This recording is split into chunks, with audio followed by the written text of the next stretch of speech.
अदम एतमाद में अमरीका के मुलव्वस होने के इल्ज़ामात में सदाकत नहीं। अमरीकी महकमा खारजा ने पाकिस्तान में अदम एतमाद की तहरीक में किरदार से लाताल्लुकी का इजहार कर दिया है।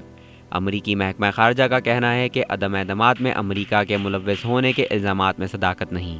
निजी न्यूज़ चैनल की जानिब से भेजे गए सवाल के जवाब में अमरीकी महकमा खारजा का कहना था कि अदम एतमाद के बारे में धमकी आमेज़ ख़त में सदाकत नहीं।